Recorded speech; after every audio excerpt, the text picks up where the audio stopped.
मेरे प्यारे छात्रों, द एजुकेशन वर्ल्ड टीचर वाला क्लास में आप सभी का बहुत बहुत स्वागत है।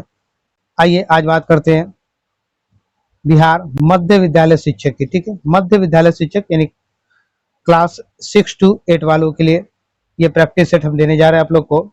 ये रुक्मणी प्रकाशन का है, द प्लेटफॉर्म का आता है, बीपीएससी TRE 4। देखिएगा, टेस्ट सीरीज विद डिस्कशन। ठीक है, सो साइंस का है, हर सब्जेक्ट का 13 प्रैक्टिस सेट है हम लोग का। इससे पहले मेरा प्रैक्टिस सेट आपको दे चुके हैं। आज ये तीसरा प्रैक्टिस सेट हम आप लोग को देंगे मेरे प्यारे छात्रों। आज हम आप लोग को तीसरा प्रैक्टिस सेट दे रहे हैं। इससे पहले 2 प्रैक्टिस सेट आपको दे चुके हैं, तो मेरे चैनल पर जाकर आप वहां से देख सकते हैं। इस वीडियो के डिस्क्रिप्शन में ही उसका लिंक डाल देंगे और इसका एक प्लेलिस्ट बना देंगे, वहां से आप देख सकते हैं। इससे पहले जो है हमारे चैनल पे आपको 6 to 12 तक का प्रैक्टिस सेट आप लोग को देखने को मिल जाएगा। ठीक है, तो मेरे प्यारे छात्रों, 9th 10th का जो है, 9th and 10th का इसका जो है पूरा 4 सब्जेक्ट वाइज आप लोग को प्रैक्टिस सेट हमारे चैनल पर देखने को मिलेगा। हिस्ट्री, ज्योग्राफी, इकोनॉमिक्स और पॉलिटिक्स सब। ठीक है, तो ये चारों आप लोगों को देखने को मिलेगा वहाँ। तो देखिएगा, 6 to 8 वालों को जो है इसका हम प्रैक्टिस सेट आपको 1:30 बजे यानी 1 से 2 के बीच, यानी 1:30 बजे मैंने टाइम दिया, यानी 1 से 2 के बीच में आपको प्रैक्टिस सेट आपको डेली मिलेगा। और मिलेगा क्या, तो हिस्ट्री एंड पॉलिटी मिलेगा। जिनको और भी सब्जेक्ट की आवश्यकता है वो अपना कमेंट बॉक्स में कमेंट करके जरूर बताएंगे कि हमें ये सब्जेक्ट भी चाहिए, इकोनॉमिक्स किन्हीं को चाहिए, ज्योग्राफी चाहिए। ऐसे हिस्ट्री और पॉलिटी अभी ज़्यादातर बच्चों को मिलेंगे। ठीक है, तो ये अल्टरनेट डे, एक दिन हिस्ट्री, एक दिन पॉलिटी, एक दिन हिस्ट्री, एक दिन पॉलिटी मिलेगा। Same condition 9th and 10th वालों को पहले तो मिलता था अलग तरह से, अब जो है अलग तरह से वीडियो मिलेगा। ठीक है, 9th 10th वालों को, क्योंकि 9th 10th वाला का जो अब जो है दूसरा प्रैक्टिस सेट आप लोग को आ गया। ठीक है, अरिहंत प्रकाशन का प्रैक्टिस सेट आप लोग को अब मिलेगा। तो आप लोग को जो है 7 बजे शाम में, 9th 10th वालों को शाम में 7 बजे प्रैक्टिस सेट एवरीडे मिलेगा। इनका भी एक दिन हिस्ट्री, एक दिन पॉलिटी, फिर अगले दिन हिस्ट्री, फिर पॉलिटी, हिस्ट्री पॉलिटी, इसी तरह मिलता रहेगा आप लोग को, डेली मिलेगा। तो हमारे चैनल पर सबसे पहले नए आए हैं तो चैनल को सब्सक्राइब कीजिए, अधिक से अधिक लोगों तक शेयर जरूर कीजिएगा, इसको एकदम मत भूलिएगा। ठीक है, और आपकी सफलता ही हमारा लक्ष्य है, आप सफल हो इसकी तरह से हमारी पूरी प्रयास रहते हैं। आपको ये प्रैक्टिस सेट एग्जाम तक हम देंगे। ठीक है, एग्जाम तक बोल रहे हैं, इसका मतलब ऐसा नहीं कि ये खत्म हो जाए तो फिर बंद करें। जैसे 9th 10th वालों को हमने दे चुका है, तो 9th 10th वालों को जो खत्म हो गया है तो हम फिर दूसरा प्रैक्टिस सेट उसके लिए ला रहे हैं। ठीक है, तो उसी तरह आप लोग खत्म हो जाए, फिर वो भी खत्म हो जाएगा तो फिर तीसरा लेके आएंगे। जो भी मार्केट में अच्छा होगा हम सब लेके आएंगे। तो मेरे चैनल के साथ जुड़े रहिए और प्रैक्टिस कीजिए, और आपकी सफलता ही हमारा लक्ष्य है। तो हमारे चैनल के साथ जुड़कर अपनी सफलता को सुनिश्चित करें। आइए चलते हैं आगे। तो आज का पहला क्वेश्चन की तरफ चलते हैं। आइएगा, ये मेरा सोशल साइंस हिस्ट्री का प्रैक्टिस सेट तीसरा दे रहे हैं। कौन सा सब्जेक्ट? तीसरा सेट है हिस्ट्री, सब्जेक्ट हिस्ट्री है। इससे पहले 2 पेपर इसका दे चुके आपको। आइएगा, 1815 ईस्वी में नेपोलियन के पतन के बाद फ्रांस में पुनः एक क्रांति हुई।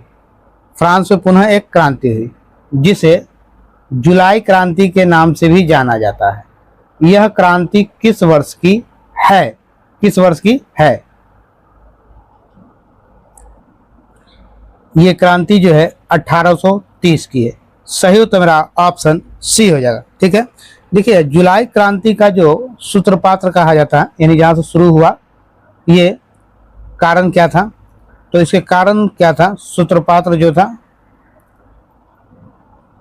कारण इसका फ्रांस के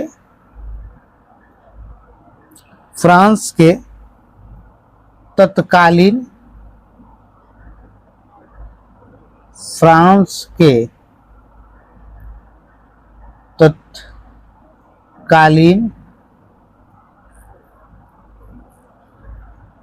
शासक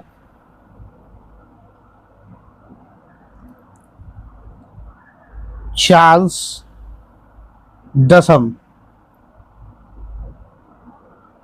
दसम के नीति के कारण हुआ था। ठीक है, चार्ल्स दसम के नीति के कारण हुआ था। ठीक है, लुईस 18वें की मृत्यु के बाद, यानी लुई 18वां जब मर गया, इसकी मृत्यु के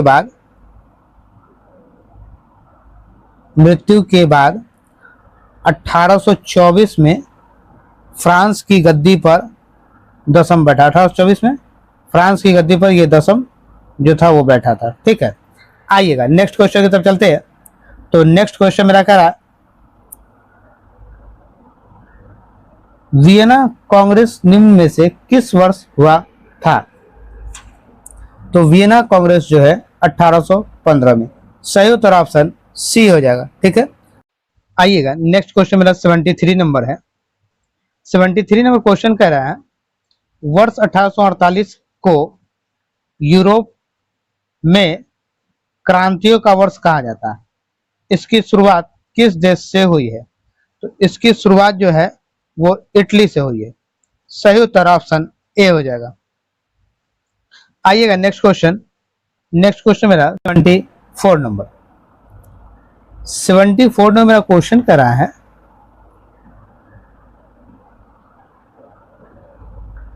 छपाई मशीन के आविष्कारक गुटेनबर्ग किस देश के थे? तो गुटेनबर्ग किस देश के थे? तो ये थे जर्मनी के। सही उत्तर ऑप्शन सी हो जाएगा। ठीक है, सी इज राइट आंसर। देखिएगा, अगर आपसे पूछे गुटेनबर्ग का पूरा नाम क्या था, पूरा नाम, तो इनका पूरा नाम था जोहान्स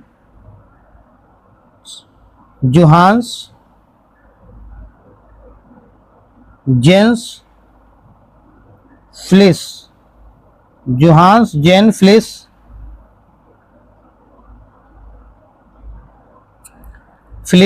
जे एल जे गुटेनबर्ग था।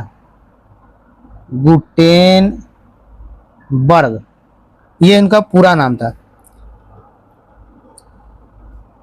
देखिएगा, गुटेनबर्ग एक जर्मन आविष्कारक एवं शिल्पकार थे। आविष्कारक तो था ही, साथ में यह शिल्पकार भी था। ठीक है, शिल्पकार भी था। आइएगा नेक्स्ट क्वेश्चन 75 नंबर। यूरोप के प्रसिद्ध क्रीमिया युद्ध का अंत किस संधि से हुआ था? क्रीमिया युद्ध का अंत जो है किस संधि से हुआ था? तो ये आपका आ जाएगा पेरिस की संधि। सही उत्तर ऑप्शन ए हो जाएगा। ठीक है, पेरिस की संधि 1856 के बाद वर्ष में विभिन्न परिस्थितियों में सैन स्टेफन की संधि, इसके बाद सैन स्टेफन की संधि जो है ये हुई थी। और ये कब हुई थी? तो ये 1870 में हुई थी। एवं बर्लिन की संधि जब हुई थी, तो ये बर्लिन की संधि कब हुई थी? ये बर्लिन की संधि तो ये हुई थी 1878 ईस्वी में हुई थी। ठीक है, पेरिस की संधि तो आप जान गए ये कब हुई? तो पेरिस की संधि जब हुई थी 1856 में। ठीक है, के बाद वर्षों में विभिन्न परिस्थितियां, यानी कि परिस्थितियां विषम आ गई, तो सन स्टीफन की संधि हुई। उसके बाद बर्लिन की संधि हो गई, तो ये स्टीफन की संधि 70 में और इसकी संधि बर्लिन की संधि 1878 में हुई। आइएगा आंसर आपका क्या है? ऑप्शन ए है। आइए नेक्स्ट क्वेश्चन 76 नंबर। अफीम युद्ध कब शुरू हुआ था? तो अफीम युद्ध शुरू हुआ था 1839 ईस्वी में। सही उत्तर ऑप्शन बी हो जाएगा। अच्छा बताइए, किन दो देशों के बीच हुआ था अफीम युद्ध? तो ये हुआ था चीन और ब्रिटेन के बीच हुआ था। ठीक है, अफीम युद्ध का अंत कब हुआ? तो इसका अंत जो है, अफीम युद्ध का अंत अगस्त 1842 ईस्वी में। ठीक है, आइएगा नेक्स्ट क्वेश्चन 77 नंबर। 19वीं सदी के आरंभिक चरण में यूनानियों ने निम्न में किसके विरुद्ध अपनी स्वतंत्रता का झंडा उठाया था? अपनी स्वतंत्रता का झंडा उठाया था? तो ओटोमन साम्राज्य। सही उत्तर ऑप्शन सी हो जाएगा। सी इज राइट आंसर। देखिएगा, ओटोमन साम्राज्य किसे कहा जाता है? तो अगर आपसे पूछे तो कहिएगा आप कि टर्की साम्राज्य को ही ओटोमन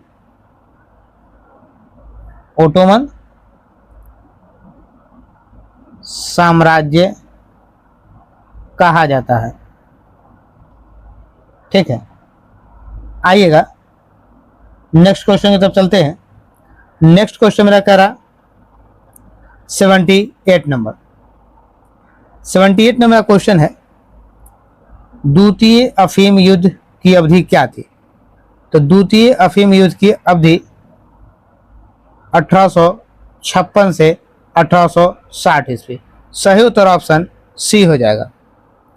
आइएगा नेक्स्ट क्वेश्चन 79 नंबर, प्रथम विश्व युद्ध में विजय मित्र राष्ट्र गुट ने बुल्गारिया के साथ निम्न में से कौन सी संधि किया था?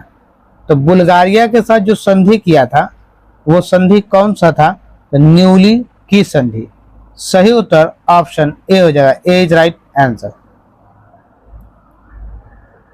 देखिएगा प्रथम विश्व युद्ध के बाद न्यूली की संधि जो, तो प्रथम विश्व युद्ध के बाद जो है पेरिस सम्मेलन हुआ, ठीक है। कब हुआ? पेरिस सम्मेलन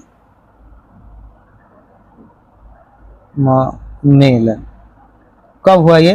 तो ये हुआ 1919 में, ठीक है, 1919 में हुआ। जिन 5 संधियों का प्रारूप तैयार किया गया था उसमें एक बुल्गारिया के साथ किए जाने वाला संधि का प्रारूप था। इसमें कुल 5 संधि पर वार्ता हुई थी, ठीक है, 5 संधि पर, जिसमें से एक बुल्गारिया का संधि भी थी। आइएगा नेक्स्ट क्वेश्चन 80 नंबर, प्रथम विश्व युद्ध के बाद विजय मित्र राष्ट्र गुट ने त्रियानो की संधि किस देश के साथ किया?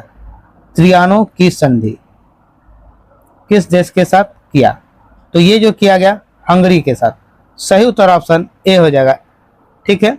देखिएगा त्रियानो की संधि ने, ये त्रियानो की जो संधि थी, ये संधि, इसमें हंगरी का क्षेत्रफल जो है, हंगरी का क्षेत्रफल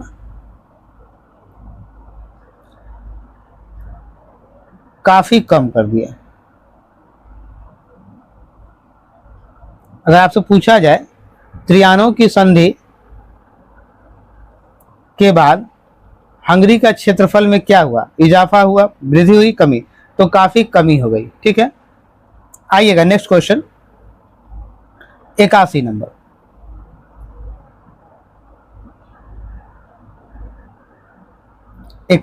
क्वेश्चन है, प्रथम विश्व युद्ध के बाद विजय मित्र राष्ट्र गुट ने टर्की के साथ सेब्र की संधि कब किया था?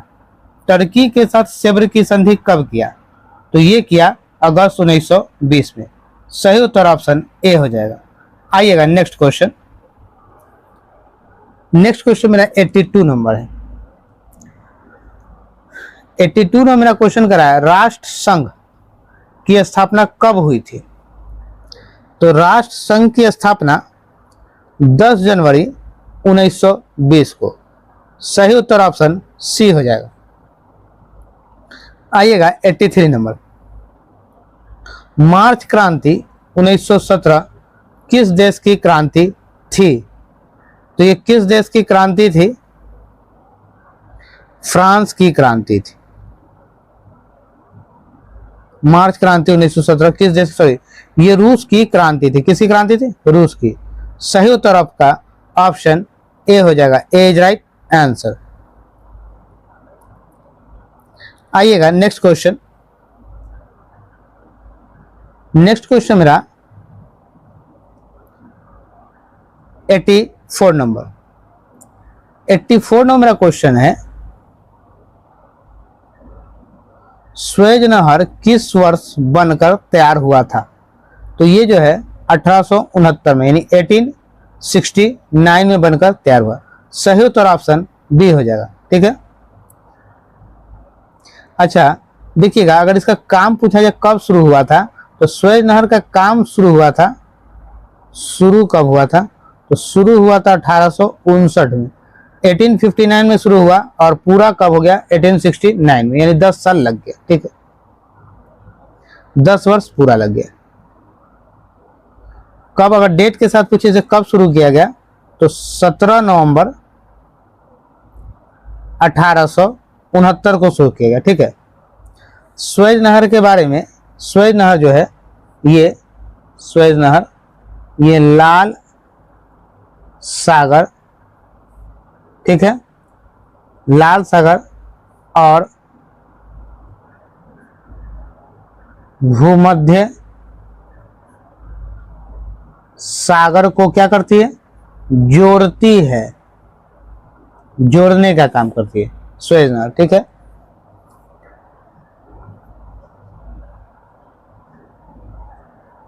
आइएगा नेक्स्ट क्वेश्चन की तरफ चलते हैं। नेक्स्ट क्वेश्चन मेरा कह रहा है ईसाइयों के ईस्टर त्योहार के बारे में महत्वपूर्ण बात क्या है। तो इसके बारे में महत्वपूर्ण बातें यह यीशु मसीह के मृत्यु से मृत्युत्थान यानी फिर से जीने का प्रतीक, मृत्युत्थान मतलब फिर से जीने का प्रतीक है। सही उत्तर ऑप्शन सी हो जाएगा। आइएगा नेक्स्ट क्वेश्चन 86 नंबर। 86 में मेरा क्वेश्चन है बेसिलिका ऑफ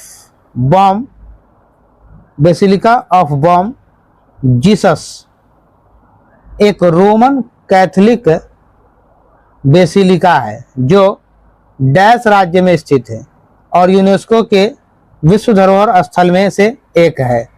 यूनेस्को का विश्व धरोहर स्थल में भी से एक है, तो ये हो जाएगा गोवा में है। सही उत्तर ऑप्शन ए हो जाएगा। आइएगा नेक्स्ट क्वेश्चन 87 नंबर क्वेश्चन है भारतीय राष्ट्रीय कांग्रेस के प्रथम अधिवेशन निम्नलिखित में से किसकी पदावधि में हुआ था, यानी किसके शासनकाल में हुआ था। लॉर्ड कर्जन नहीं, लॉर्ड रिपन नहीं, लिटन नहीं, तो कोई नहीं होगा तो क्या होगा मेरा आंसर, मेरा आंसर होगा option E is right answer. Option E मेरा सही होगा। देखिएगा ये कब हुआ था कांग्रेस प्रथम अधिवेशन, तो ये हुआ था लॉर्ड डफरिन के डफरिन के समय में हुआ था। डफरिन का भारत में जो कार्यकाल था, इसका कार्यकाल भारत में कब से कब तक था, तो 1884 से 1888 तक इसका कार्यकाल रहा। भारतीय राष्ट्रीय कांग्रेस की अगर स्थापना की बात पूछे तो ये 28 दिसंबर 1885 को हुआ था। ठीक है, बॉम्बे के गोकुलदास तेजपाल संस्कृत महाविद्यालय में हुए थे। गोकुलदास तेजपाल महाविद्यालय में हुई थी मुंबई में। आइएगा नेक्स्ट क्वेश्चन 88 नंबर। निम्न में कौन मुगल साम्राज्य से संबंधित नहीं है, तो शेरशाह सूरी। सही उत्तर ऑप्शन बी हो जाएगा। ठीक है, ये जो है मुगल साम्राज्य से नहीं है। ये किस साम्राज्य से है शेरशाह सूरी, तो ये जो है अफगान साम्राज्य से है। ठीक है, अफगान साम्राज्य से। आइएगा नेक्स्ट क्वेश्चन। वेदों में सबसे प्राचीन कौन सा है, सबसे प्राचीन। सामवेद नहीं, अथर्ववेद नहीं, यजुर्वेद नहीं, तो कोई नहीं है सबसे पुराना। इसमें जो ऑप्शन में दिया वही नहीं, तो मेरा क्या होगा आंसर, ऑप्शन ई हो जाए, ई इज राइट आंसर। तो देखिएगा सबसे पुराना वेद मेरा क्या है, तो सबसे पुराना मेरा ऋग्वेद। कौन सा वेद, ऋग्वेद। ऋग्वेद विश्व की प्राचीनतम धार्मिक पुस्तक है।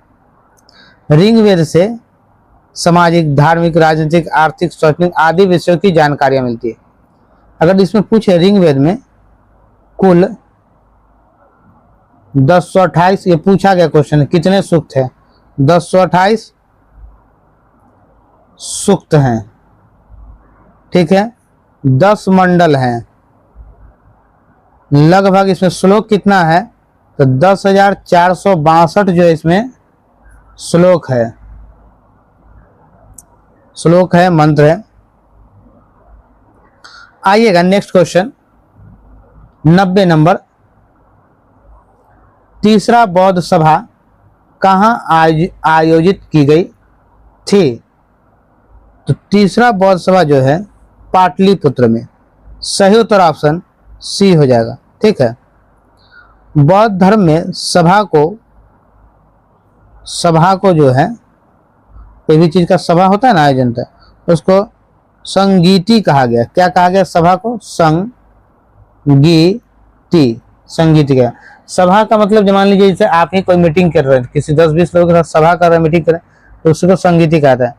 जैन धर्म में सभा को, और जैन धर्म में सभा को क्या कहा जाता है? तो महासभा कहा जाता है। आइएगा नेक्स्ट क्वेश्चन, 91 नंबर। मोहनजोदड़ो से प्राप्त नर्तकी की मूर्ति किस धातु से बनी थी? तो ये बनी थी कांस्य से। सही उत्तर ऑप्शन सी हो जाएगा। ठीक है, चलिए नेक्स्ट क्वेश्चन की तरफ चलते हैं। नेक्स्ट क्वेश्चन मेरा 92 नंबर का रहा। सिंधु घाटी सभ्यता में किस जानवर की पूजा के प्रमाण मिले सिंधु घाटी में? तो सिंधु घाटी में कुबरदार बैल का प्रमाण है। सही उत्तर ऑप्शन ए हो जाएगा। ठीक है, देखिएगा इसमें मातृदेवी पूजा प्रमुख मानी जाती है। ठीक है, मातृदेवी पूजा जो है यह सिंधु घाटी सभ्यता प्रमुख मानी जाती थी। ठीक, सिंधु घाटी सभ्यता के निवासी प्रकृति पूजा में विश्वास करते थे। किस पूजा में विश्वास? प्रकृति पूजा में।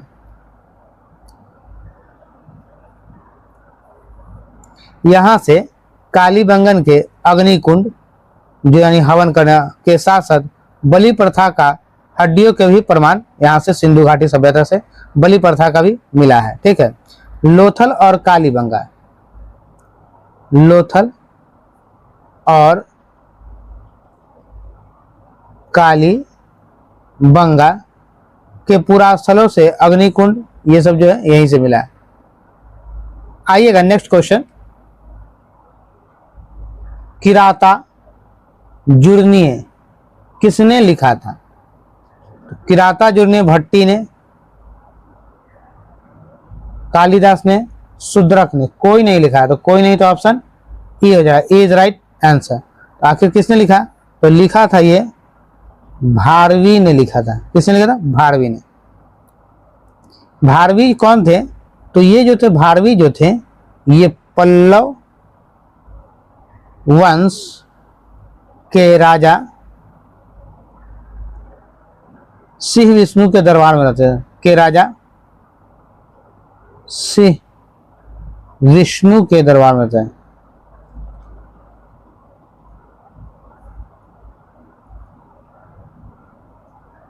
ठीक है, रहता था। ये जो भट्टी है इसकी प्रसिद्ध रचना, इसकी रचना कौन सी थी? इसकी रचना था रावण वधम था। रावण वधम था। ठीक है, इसका रचना रावण वधम था। और शूद्रक की इसकी जो क्या था? मृक्ष मटिकम था। मृक्ष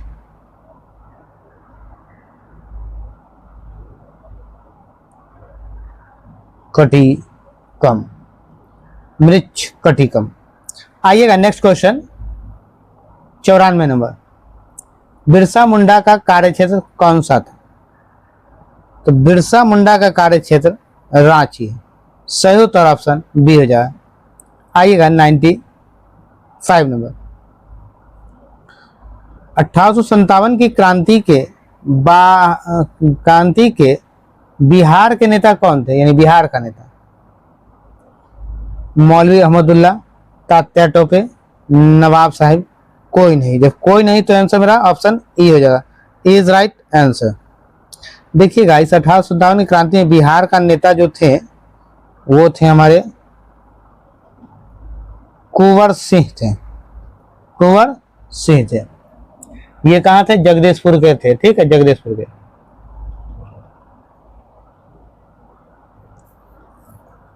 इनकी मृत्यु जो है, अगर पूछा जाए इनकी मृत्यु, तो 26 अप्रैल 1966, 26 अप्रैल 1966 को हो गई। सॉरी 66 नहीं, 26 अप्रैल 1858 को इनकी मृत्यु, 26 अप्रैल 1858 को इनकी मृत्यु हो गई थी। ठीक है, वही तो कह रहे थे, 57 की क्रांति हुई और हम चले गए। तो 26 अप्रैल 1858 में इनकी मृत्यु हो गई थी। ठीक है, आइए नेक्स्ट क्वेश्चन। नेक्स्ट क्वेश्चन मेरा 96 नंबर है। उस स्रोत का नाम बताइए जिसमें पाटलिपुत्र के प्रशासन का वर्णन उपलब्ध है। प्रशासन का वर्णन उपलब्ध है, तो सही उत्तर मेरा इंडिका है। Option C is your right answer. Option C is your right answer. आइएगा next question 97 number. 97 number, Poona समझौता का उद्देश्य था। क्या था पूना समझौता का उद्देश्य? दलित वर्गों का प्रतिनिधित्व। सही उत्तर ऑप्शन बी हो जाएगा। आइएगा नेक्स्ट क्वेश्चन।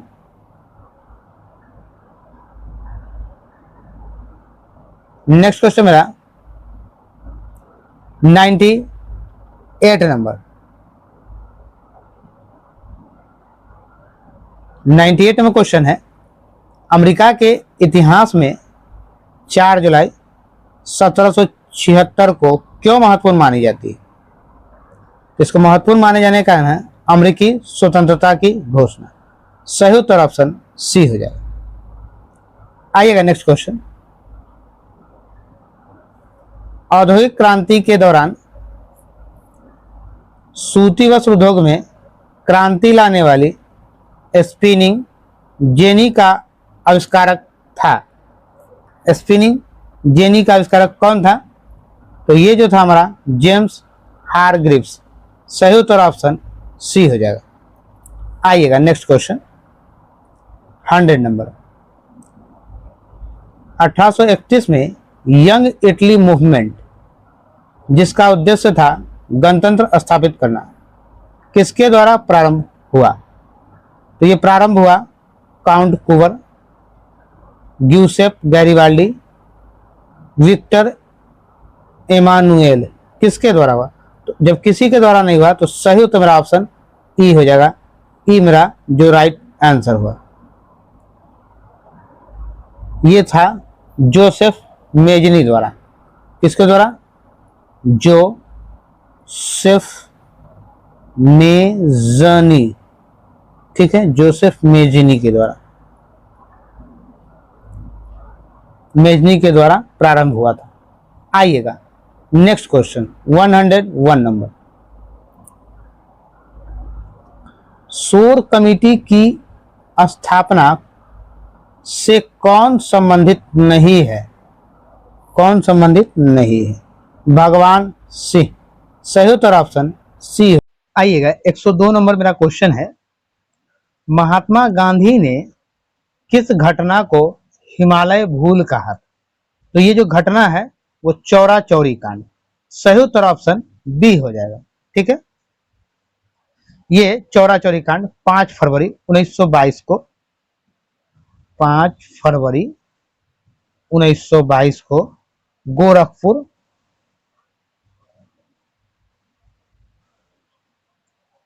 के निकट चौरा चौरी हत्याकांड की घटना हुई थी। ठीक है, गोरखपुर के निकट चौरा चौरी हत्याकांड की घटना हुई थी।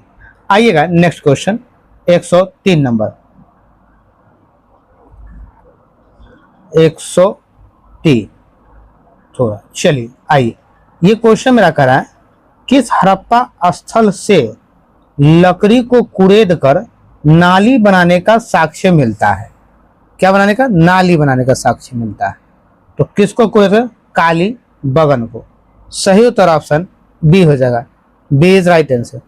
देखिएगा काली बगन हड़प्पा स्थल ये कहाँ है?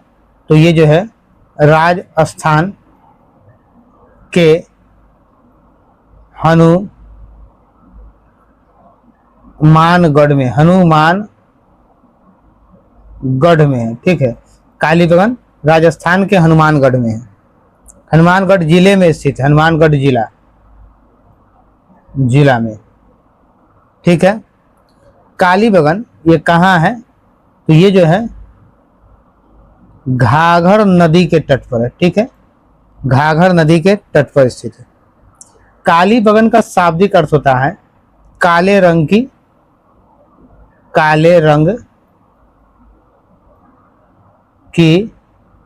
चूड़ी, ठीक है, काले रंग की चूड़ी की बात होती है।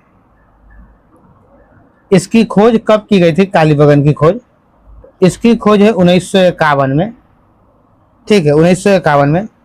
किसने की थी, इसकी खोज है अमलांद ने की थी, ठीक है, किसने की थी, अमलांद ने। आइएगा नेक्स्ट क्वेश्चन की तरफ चलते हैं।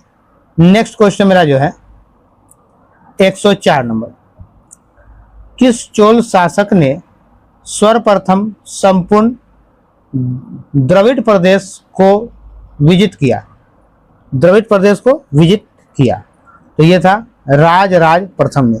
सही उत्तर ऑप्शन ए हो जाएगा, ए इज राइट आंसर।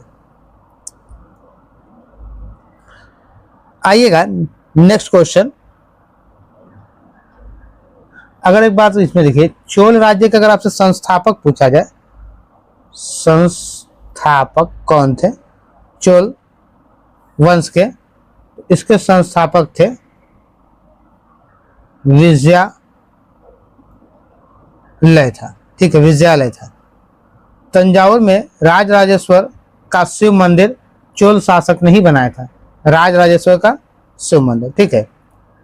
इसकी राजधानी कहाँ थी, तो इसकी राजधानी तंजावुर में थी, ठीक है। आइए अगला प्रश्न मेरा 105 नंबर।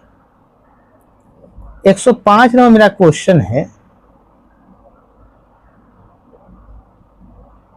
गदर पार्टी की स्थापना किस स्थान पर हुई थी, तो गदर पार्टी की स्थापना जो है सैन फ्रांसिस्को में। सही उत्तर ऑप्शन बी हो जाएगा, ठीक है, सैन फ्रांसिस्को में हुई थी। कब हुई थी, 1 नवंबर 1913 को हुई थी।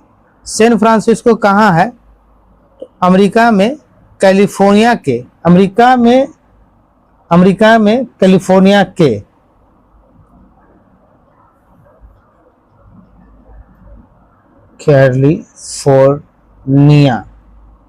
फोर्निया के सैन फ्रांसिस्को में हुआ, ठीक है।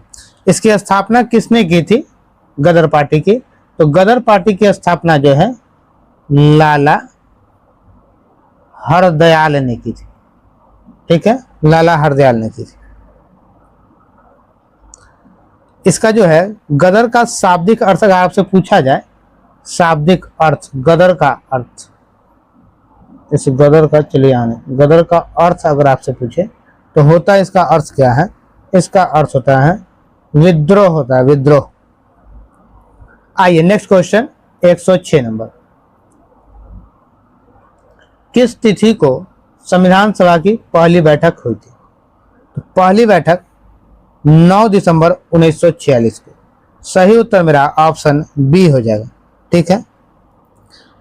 उसके बाद इसका जो पहली बैठक कब हुआ, 9 दिसंबर 1946 को। 11 दिसंबर 1946 को अगर दूसरा बैठक पूछे तो 11 दिसंबर 1946 को होता। इस बैठक में अस्थायी अध्यक्ष जो है, अस्थायी अध्यक्ष सच्चिदानंद सिन्हा को बनाया गया, ठीक है, अस्थायी अध्यक्ष। और अस्थायी अध्यक्ष कौन थे, तो अस्थायी अध्यक्ष राजेंद्र प्रसाद जी थे, डॉक्टर राजेंद्र प्रसाद, ठीक है, डॉक्टर राजेंद्र प्रसाद थे अस्थायी, और अस्थायी सच्चिदानंद सिन्हा थे, ठीक है।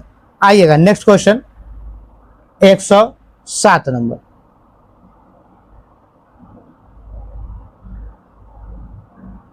लंदन में भूमिगत रेल किस वर्ष प्रारंभ हुआ, तो लंदन में प्रारंभ हुआ 1863 में ही। सही उत्तर ऑप्शन बी हो जाएगा, ठीक है। आइएगा नेक्स्ट क्वेश्चन 108 नंबर।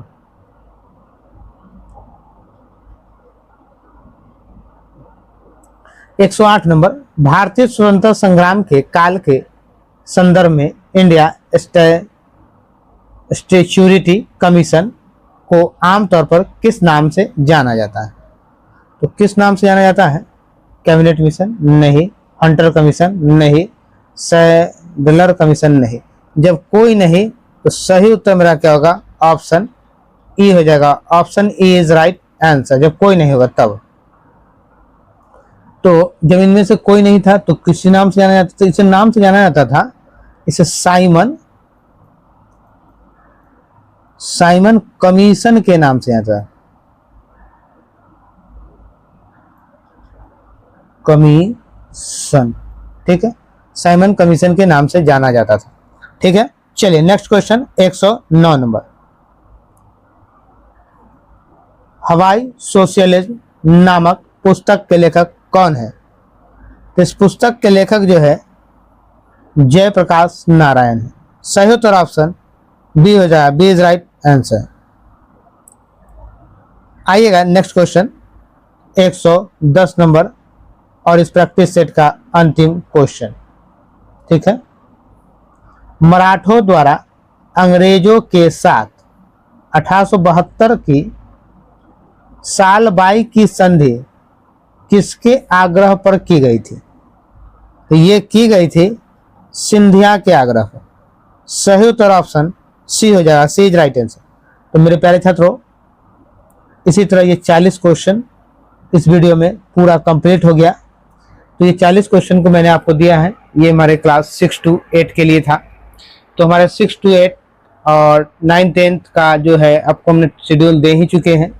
फिर से एक बार बता दें, 6 to 8 के लिए जो टाइम है 1:30 बजे, यानी 1 से 2 के बीच में मिल जाना है। और इसका टाइम जो होगा आपका 7 बजे शाम में, 9-10 वालों का शाम में 7 बजे, यानी कि 6:30 से 7 के बीच में आपको मिल जाना। ठीक है, अब डेली मिलेगा हिस्ट्री, एक दिन हिस्ट्री, एक दिन पॉलिटी, फिर एक दिन हिस्ट्री, एक दिन पॉलिटी। इसी तरह ये दोनों प्रैक्टिस सेट आपको मिलते हैं। और भी किन्हीं को किसी और सब्जेक्ट की भी जरूरत है तो बोलेंगे, देखिएगा और सब्जेक्ट का वीडियो इसलिए नहीं बना रहे क्योंकि बहुत सारे मुझे लगता है बहुत कम ही स्टूडेंट है, जिसके कारण। तो मेरे प्यारे छात्रों, मेरे चैनल से जुड़े रहिए। आपकी सफलता ही हमारा लक्ष्य है।